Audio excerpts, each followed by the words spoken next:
ईमानदारी से बताओ, तुम्हारे बच्चे को होश आवे, वो बीड़ी पीना सीखे वो सीधा, तो बोलो तुम्हें रोना आ जाएगा कि नहीं आ जाएगा? बताओ, इतनी छोटी उम्र में होश आया तो सीधा बीड़ी पीना सीख गया, सिगरेट पीना सीख गया। और सही बताओ, तुम्हारे बेटे को जैसे ही होश आवे और होश आते ही वो सीताराम सीताराम सीताराम कहना सीख जाए, ईमानदारी से बताओ प्रसन्नता होगी कि नहीं होगी? कितने सुंदर संस्कार। और सीताराम वाले संस्कार कब आएंगे? जब सीताराम कहलाने वाला कोई आसपास होता हो, घर में हो चाहे पड़ोस में हो। बोलो, वातावरण सीताराम का होना चाहिए, तभी तुम्हारे बच्चे को होश आएगा, चाहे बेटी हो चाहे बेटा हो, तभी सीताराम और राधे श्याम कहेंगे। आपके गांव गांव में हरे राम राम राम हरे हरे, हरे कृष्ण कृष्ण कृष्ण हरे हरे, ये कीर्तन गूंजता रहता है प्यारे। हर गांव में कीर्तन होता है, ये वातावरण को शुद्ध करने के लिए। बड़ी प्रसन्नता है इस क्षेत्र में, गांव गांव में कीर्तन होता है। ये कीर्तन की परंपरा चलते रहना चाहिए, और कीर्तन के साथ साथ राम कथा की परंपरा भी टूटना नहीं चाहिए। कीर्तन होता रहे, क्योंकि राम नाम संकीर्तन और राम कथा, ये दो ही तो आधार हैं। पार्वती जी ने तपस्या करना शुरू किया। जैसे तपस्या की, इतनी तपस्या की कि जितने महात्मा तपस्या कर रहे थे वो आ करके सब दर्शन करने लगे और हिमांचल जी से कहने लगे कि आपके घर में जिस बेटी का जन्म हुआ है, हमारी तपस्या सफल हो गई। क्यों? बोले, ये बेटी नहीं है, ये आदि शक्ति है। ये कौन है? आदि शक्ति है। इसलिए आज मेरी तपस्या सफल हो गई कि मुझे आदि शक्ति का दर्शन हो गया। सब प्रणाम करने लगे महात्मा आ करके। अब हिमांचल जी को चिंता बढ़ गई। क्या चिंता बढ़ गई? कि हमारी बेटी इतनी बड़ी तपस्विनी है कि बड़े बड़े तपस्वी सब प्रणाम कर रहे हैं। अब बेटी का विवाह ऐसे तपस्वी के साथ किया जाए कि उस तपस्वी की तपस्या को देख करके बड़े बड़े तपस्वी शरणापन्न हो जाते हो। जैसे आपकी बेटी बहुत पढ़ जाए तो चिंता इस बात की होती है कि इतना पढ़ा, इससे ज्यादा पढ़ा लिखा बर होना चाहिए। बोलो भैया, तो खोजते फिरते हो कि नहीं कि हमारी बेटी कितनी पढ़ी लिखी है, उससे ज्यादा पढ़ा लिखा बर होना चाहिए। ऐसे ही हिमांचल जी ने सोचने लगे कि मेरी बेटी इतनी बड़ी तपस्विनी है, मेरी बेटी ने जितनी तपस्या की है, बर ऐसा ही तपस्वी होना चाहिए। अब बताओ, सबसे बड़े तपस्वी कौन है? अरे देवता तपस्या कर रहे हैं, लेकिन वो देव ही हैं, ये महादेव हैं। बोलो, हैं कि नहीं? और कितने बड़े तपस्वी हैं? बोले, बीते संबत सहस्र 87 उतजी समाधि शंभु अवनासी। भगवान शंकर इतने बड़े समाधिस्थ अवस्था में रहते हैं कि उन जैसी समाधि तो संसार में किसी की लगती ही नहीं। पति के रूप में कौन है? शंकर जी। पार्वती भी चाह रही है कि मुझे भगवान शिव मिले, लेकिन समस्या ये है कि अब शिव जी के पास जावे कौन, कहे कौन? इतने में नारद जी आ गए, और जैसे नारद जी आए तो नारद जी को प्रणाम किया हिमांचल जी ने। वो कहा, महाराज आप आ गए हो, अब हमें विश्वास है कि समस्या का समाधान हो जाएगा। कैसे? बोले, बेटी विवाह लायक है और आप आशीर्वाद दो कि मेरी बेटी को लायक वर मिले। नारद जी ने कहा, मिलेगा मिलेगा मिलेगा। भाई, आप किसी संत के चरण पकड़ लो, कहो महाराज बेटी का विवाह हो लेकिन लायक वर मिले, तो संत क्या कहेगा? यही कहेगा लायक मिलेगा मिलेगा, कि ये कहेगा नालायक मिलेगा नालायक। ऐसा तो कोई महात्मा कहेगा नहीं। क्यों भाई? यही कहेगा लायक लायक मिलेगा मिलेगा, लायक मिलेगा लायक। यही होना ही चाहिए, आशीर्वाद देने की परंपरा तो यही है। एक गांव में नानक जी पहुंचे। नानक जी तो पूरा गांव दौड़ा सम्मान के लिए। नानक जी आए, नानक जी आए, नानक जी आए, नानक जी आए। अब नानक जी आए तो पूरा गांव दौड़ा, आरती करने लगा। शिष्यों ने कहा, आशीर्वाद तो दो। तो नानक जी बोले, उजड़ जाओ उजड़ जाओ उजड़ जाओ। शिष्यों ने कहा, महाराज लगता है कि सेंस में नहीं हो आप। ये उजड़ जाओ वाली भाषा ठीक थोड़ी है। उजड़ जाओ उजड़ जाओ, दूसरे गांव में जाएंगे, ना जाने क्या संदेश गलत पहुंच जाए, लोग अपमान करने लग जाएं कि ऐसे बाबा आते हैं जो श्राप दे देते हैं, आशीर्वाद देते नहीं। नानक जी गंभीर थे, कुछ नहीं बोले। दूसरे गांव में पहुंचे तो लाठी लेके लोग निकल पड़े, लाठी लेके लोग निकल पड़े, बोले भागो भागो भागो भागो, क्योंकि उस गांव को उजड़ने वाला श्राप देके आए हो, हमारे गांव में चले आए हो। तो नानक जी बोले बसे रहो बसे रहो बसे रहो। तो शिष्यों ने कहा उस गांव में कहा था उजड़ जाओ, इस गांव में कह रहे बसे रहो। जहां आरती उतार रहे थे लोग वहां कहे उजड़ जाओ, और जहां लाठी लेके आ गए वहां कह रहे बसे रहो बसे रहो। नानक जी बोले तुम लोग नहीं समझते हो, जिस गांव में ये संस्कार हो कि पूरा गांव संतों की सेवा करने के लिए दौड़े, एक ही गांव में इतने अच्छे लोग बने रहेंगे तो एक ही गांव में अच्छाई रहेगी। और ये अच्छे लोग यत्र तत्र सर्वत्र अन्यत्र ग्रामों में पहुंच जाएंगे तो जहां पहुंचेंगे वहां अच्छाई का प्रचार करेंगे, वहां लोगों को अच्छा बना देंगे। ये भाव था मेरा। और बोले पूरा गांव लाठी लेके आ गया तो मैंने इसलिए कहा बसे रहो, एक ही गांव नालायक बना रहे, पूरा संसार बर्बाद ना हो, एक ही गांव बना रहे ऐसा। इसलिए तो कहने का तात्पर्य मेरा ये है कि संतों की अटपटी वाणी होती है, समझ में जल्दी नहीं आती है, लेकिन आप सब समझते हो, बुद्धिजीवी हो, संतों के भक्त हो। तो आज नारद जी ने एक ही बात कही, चिंता मत करो, मिलेगा मिलेगा मिलेगा मिलेगा। तो महाराज कैसे लक्षण वाला मिलेगा? बोले जोगी जटिल अकाम, जोगी जटिल अकाम, नगन अमंगल भेष, अस स्वामी यही कह मिले, परी हस्त यस रेख। जोगी जटिल अकाम, नगन अमंगल भेष। अब माथा पकड़ लिया हिमांचल जी ने, बोले महाराज अमंगल भेष। अच्छा बोलो भाई, दूल्हे का मंगल भेष होता है कि अमंगल? जल्दी बोलो। मंगल भेष होता दूल्हे का? होता है कि नहीं होता है? सिर पर मुकुट होता है, चंदन लगा होता है, सुंदर गजरा पहने होता है, विष्णु का स्वरूप होता है। बोलो किसका? विष्णु भगवान का स्वरूप होता है कि नहीं होता है? जिस गांव में पहुंचता है पूरे गांव में भ्रमण कराया जाता है, लोग आरती उतारते कि नहीं उतारते? बोलो भैया, परंपरा तो यही है। इसलिए मैं कहता हूं अच्छे लक्षण लेके जाओ कि आरती उतरे, ऐसी कंडीशन में मत जाओ कि लोग लाठियां भाजने लग जाए, है ना। इसलिए सुंदर वातावरण बना करके जाना चाहिए। हिमांचल जी ने कहा अमंगल भेष, हाँ, नगन अमंगल भेष, अस स्वामी यही कहाँ मिले, परिहस्त यस रेख। अस स्वामी, ऐसा स्वामी मिलेगा। माथा पकड़ लिया, आंसू आ गए। नारद जी बोले घबराओ नहीं, घबराओ नहीं। तुम्हें मालूम है कि संसार में ऐसा भेष किसका है? बोलो। तुम्हारी बेटी ने अगर तपस्या की है तो सबसे बड़ी तपस्वी है तुम्हारी बेटी संसार में, लेकिन सबसे बड़े तपस्वी संसार में यदि है तो भगवान शंकर है। हिमांचल जी ने कहा महाराज ये तो बात पक्की है। हिमांचल जी कहते ये तो मैं जानता हूं, भगवान शंकर महान तपस्वी। बोले ये संपूर्ण लक्षण उनमें मिल रहे, मिल रहा है कि नहीं मिल रहा है?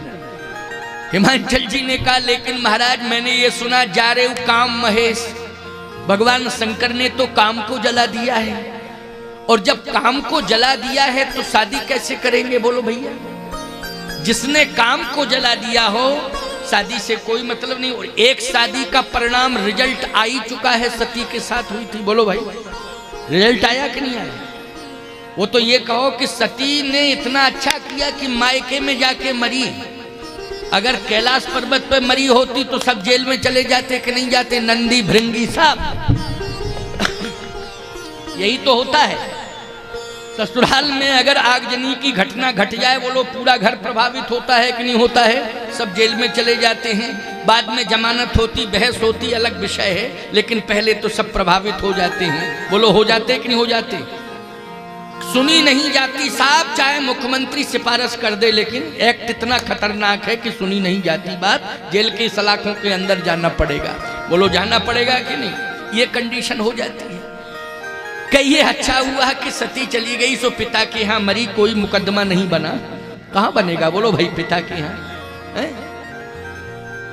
लेकिन अब नहीं पड़ेंगे चक्कर में शंकर जी, इसलिए समाधिस्थ अवस्था में है, भजन कर रहे हैं। नारद जी ने कहा हिमांचल जी आप समझते नहीं हो बात को। क्या?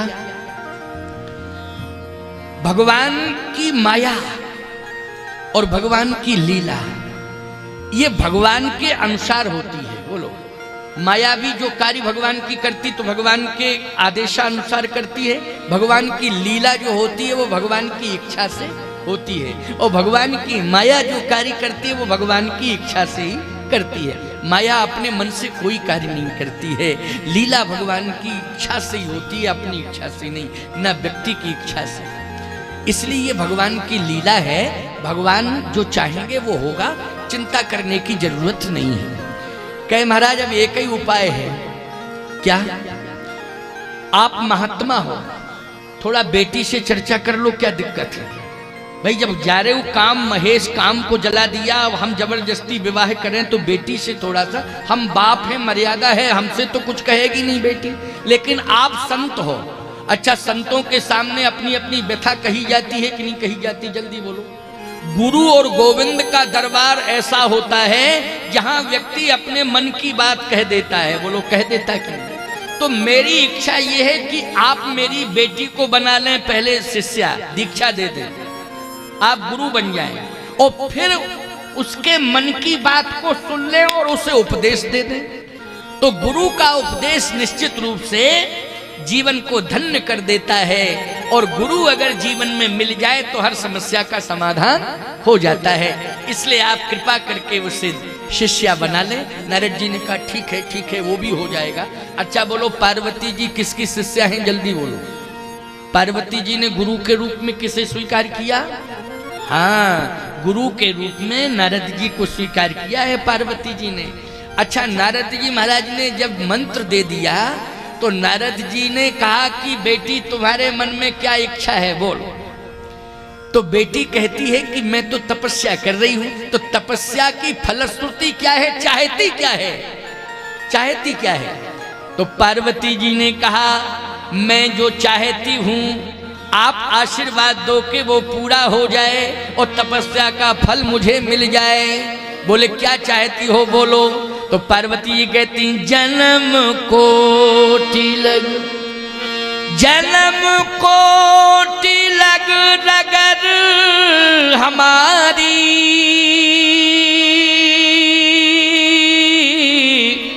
ओ बरों शंभु नत रहूं कुंवारी। नारद जी बीड़ा लेके नाचने लगे। मंत्र सफल हो गया, मंत्र सफल हो गया, मंत्र सफल हो गया। क्यों भाई? बीड़ा लेके नाचने लगे, मंत्र सफल हो गया। बोलो भाई।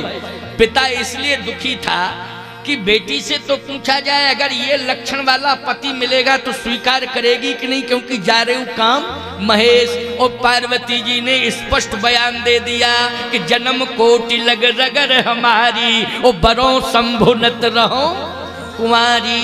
विवाह करूंगी तो भगवान शिव के साथ, क्योंकि जो मैं तपस्या कर रही हूं भगवान शिव को पति के रूप में प्राप्त करने के लिए ही कर रही हूं। इसलिए आप आशीर्वाद दो कि मेरी तपस्या सफल हो और आपका आशीर्वाद सफल हो, मुझे भगवान शंकर पत्नी के रूप में स्वीकार कर ले, बस यही मैं चाहती हूं और कुछ नहीं चाहिए। नारद जी बोले एव मस्तु, एव मस्तु, एव मस्तु, ऐसा ही होगा, ऐसा ही होगा। अच्छा बोलो, मन की बात हो गई कि नहीं हो गई? किसकी बात हुई? जल्दी बोलो। ये गद्दी खिसक रही है, वो आगे जा रही है, ठीक ठाक करो। हैं? कैसे कैसा रखते हो तुम? सिंहासन पीछे जाता है, गद्दी आगे भगती है। चलो कोई बात नहीं है, मैं थोड़ा सा व्यवस्थित हो जाऊं फिर सुनाता हूं।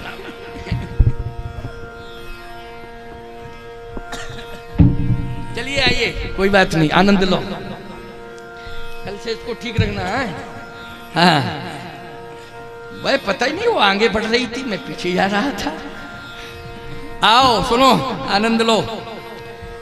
एव मस्तु, एव मस्तु, एव मस्तु, ऐसा ही होगा, ऐसा ही होगा। अब धीरे से हिमांचल जी ने कहा थोड़ा सा बता दीजिए कि काम को जला दिया है। किसको जला दिया है? काम को जला दिया है। नारद जी ने कहा बेटी एक बात बताओ, तू तपस्या तो कर रही है भगवान शिव को प्राप्त करने के लिए, लेकिन उन्होंने तो काम को जला दिया है। पार्वती जी ने कहा काम को जलाया तो कर क्या रहे हैं? कहे बैठे बैठे राम राम राम राम राम राम राम राम। क्या जप रहे हैं? राम राम राम राम राम राम। आंखों में आंसू आ गए। कहा गुरुदेव भगवान, पार्वती उसी का वर्ण करेगी जो काम से दूर हो गया हो, और जो राम के पास पहुंच गया हो पार्वती उसी का वर्ण करेगी। जिसने काम को दूर कर दिया हो और राम को स्वीकार कर लिया हो पार्वती उसी का वर्ण करेगी। ईमानदारी से बताओ, तभी तो जगत जननी बनी। क्या बनी वो? जगत जननी। ये संस्कारों का परिणाम है कि नहीं? जल्दी बोलो। ये संस्कारों का परिणाम है। बोलो वासना दूर हो गई कि नहीं हो गई? संस्कार जहां वातावरण अच्छा होता है वहां वासना प्रवेश नहीं करती है। इसलिए मैं कहता हूं हमारी बेटी हो चाहे हमारा बेटा हो, घर का और आसपास का वातावरण राममय बना देना प्यारे, जिससे घर घर में पार्वती का जन्म हो और घर घर में शिव का जन्म हो। बोलो भाई, वातावरण कैसा होना चाहिए? राममय होना चाहिए। वातावरण राममय होना चाहिए। आओ एक बात और, क्योंकि इस समय 4:07 हुआ है। अभी मैं आधा घंटे और बोल दूंगा, ठीक है ना भाई? 4:30 बजे का मैंने कहा था, लेकिन 2-4 मिनट लेट हो गया। मैं ही आने में लेट हो गया, आप लोग भी थोड़ा लेट ही हुए थे। आए तो बहुत अच्छी संख्या है, कल से बहुत ज्यादा संख्या, और संख्या तो अब बढ़ती ही जाएगी। समझ रहे हो कि नहीं? ये संख्या तो बढ़ती जाएगी, चिंता मत करना। आपके बैठने की समुचित व्यवस्था बना दी जाएगी, लंबी बिछायत कर दी जाएगी। आनंद से बैठ के श्रवण करना, कहीं कोई दिक्कत वाली बात नहीं। मौसम इतना अच्छा है, इतना अच्छा है कि इस मौसम में धूप पसंद है सबको। बोलो है कि नहीं? क्या पसंद है? धूप पसंद है। बोलो है धूप पसंद कि नहीं? अच्छा एक बात बताओ, हम धूप अगर दिला दें तो अच्छा है कि पानी बरसा दें तो अच्छा है? धूप अगर दिलाएं आपको तो अच्छा है। बोलो भाई, वाटर प्रूफ पंडाल है, पानी का कहीं कोई असर नहीं होगा। लेकिन ईमानदारी से बताओ, ठंडा वातावरण असर करेगा कि नहीं करेगा? और धूप देखो भगवान की कितनी बड़ी कृपा है, धूप बहुत सुंदर खिली है। बोलो खिली है कि नहीं खिली है? इसलिए आनंद मिलेगा। प्रतिदिन जो है प्रकृति आपके साथ होगी, राम की कथा आपके साथ होगी, और राम की संस्कृति के साथ साथ राम की प्रकृति भी आपके साथ होगी। ये प्रकृति भी आपका साथ दे रही। वातावरण बहुत सुंदर है। आज पार्वती जी ने कहा बरो शंभु नत रहो कुंवारी। हिमांचल जी ने कहा आप पधारे, हमारा संकट दूर। आधा 50% समस्या का समाधान मिले। 50% आधी समस्या का समाधान हुआ, क्योंकि बेटी तैयार हो गई और समाधान मिल गया। लेकिन जिसके साथ विवाह होना है वो तैयार है कि नहीं? आप ही कृपा करो, आप ही बात करो। हमारी तो हिम्मत नहीं है कि हम जाएं शंकर जी से प्रार्थना करें, और जैसे हम कहें कि बेटी के लिए आया हूं विवाह आपके साथ, और त्रिशूल उठा के दौड़े कि पहले विवाह में क्या स्थिति हुई थी, फिर चले आए तुम विवाह के लिए दोबारा त्रिशूल लेके दौड़े, तो हम क्या करेंगे? इसलिए आप ही जाओ, क्योंकि आप ऐसे महात्मा हो कि जहां भी आप पहुंचते हो वीणा की तान सुन करके बड़े बड़े लोग अपने हथियार डाल देते हैं। बोलो डाल देते हैं कि नहीं? बड़े बड़े शत्रु हथियार डाल देते हैं। नारद जी नारायण नारायण नारायण नारायण करके पहुंचते हैं। बोलो ये विशेषता है कि नहीं नारद जी में? इसलिए महाराज आपकी वीणा की तान को सुन करके हिमांचल जी कहते हैं परिवर्तन भगवान शंकर में जरूर होगा, और आप कृपा करके इतनी कृपा और कर दें, दया कर दें तो काम। नारद जी बोले देखो मैं जा रहा हूं। नारद जी शंकर जी के पास पहुंच गए। कहां? हिमालय के शिखर पर पहुंच गए नारद जी। जैसे पहुंचे नारायण नारायण नारायण, भगवान शंकर ने कहा अच्छा आइए नारद जी महाराज आइए आइए। और जैसे ही नारद जी को देखा तो जय जयकार करने लगे भगवान शंकर। बोलिए संत वैष्णव भगवान की। आज हमारे यहाँ संत पधारे हैं, देखो कितनी प्रसन्नता है भोले बाबा को। नारद जी की जय जयकार करने लगे। नारद जी ने भी भगवान शंकर का अभिनंदन किया। भगवान शंकर ने कहा संत वैष्णव भगवान की जय। नारद जी बोले हर हर महादेव, हर हर महादेव, हर हर महादेव। बैठ गए। कहिए नारद जी महाराज कैसे पधारे? बोले पधारे तो हैं, हम आए हैं, लेकिन प्रार्थना करेंगे आपसे, आप स्वीकार करें न करें ये अलग बात है, लेकिन हम तो प्रार्थना नहीं नहीं नहीं, आप प्रार्थना क्या, आप तो कोई बात हो तो कहिए ना, क्या दिक्कत की बात है? बोलो बात क्या है? बात यह है एक तारकासुर नाम का राक्षस हो गया है। नारद जी ने कहा अच्छा अच्छा अच्छा अच्छा तारकासुर हो गया है। हाँ, इतना अन्यायी अत्याचारी है कि सब परेशान हैं उससे। अच्छा परेशान है, आप भजन करने में लगे। शंकर जी ने कहा कि अगर मेरे द्वारा समस्या का समाधान हो तो चलो मैं चलूं और तारकासुर से युद्ध करूं। नारद जी ने कहा आप अन्यथा मत लेना, आप में वो ताकत नहीं है। फिर आपके द्वारा जो संतान होगी, योग संयोग यही है कि उसके द्वारा उस तारकासुर का वध होगा। अब शंकर जी ने कहा नारद जी टेंशन देने लगे आप आके, इसका मतलब हम शादी करावें तब संतान हो गए? क्यों भाई, इसका अर्थ यही है कि नहीं? शंकर जी ने कहा नारद जी आप टेंशन देने लगे, अब कहने लगे अरे मैं स्वयं चलूं मारूं तारकासुर को। कहे नहीं नहीं वो मरेगा ही नहीं, मरेगा ही नहीं। अच्छा एक बात बताओ, मोदी जी के बाप प्रधानमंत्री बन पाए क्या? जल्दी बोलो बोलो बोलो। नहीं बन पाए, नहीं बन पाए। बाप थे, माताजी तो अभी भी हैं शायद, पिताजी शायद उनके नहीं हैं या होंगे तो मुझे पता नहीं है। माताजी तो हैं, वो जाते रहते हैं, लेकिन बाप प्रधानमंत्री नहीं बने। बोलो बेटा प्रधानमंत्री बना कि नहीं बना? संयोग क्या था, योग क्या था, विधि का विधान क्या था? तुम्हारा बेटा प्रधानमंत्री बनेगा, लेकिन बाप ये कहता कि बेटा ना बने हम ही बन जाए।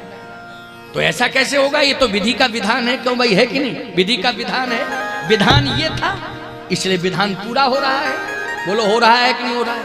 नारद जी ने कहा कि आप नहीं मार पाओगे तारकासुर, आपके द्वारा जो संतान होगी वो संतान इतनी तेजस्वी होगी कि उसके तेज से, उसकी शक्ति से तारकासुर का वध होगा।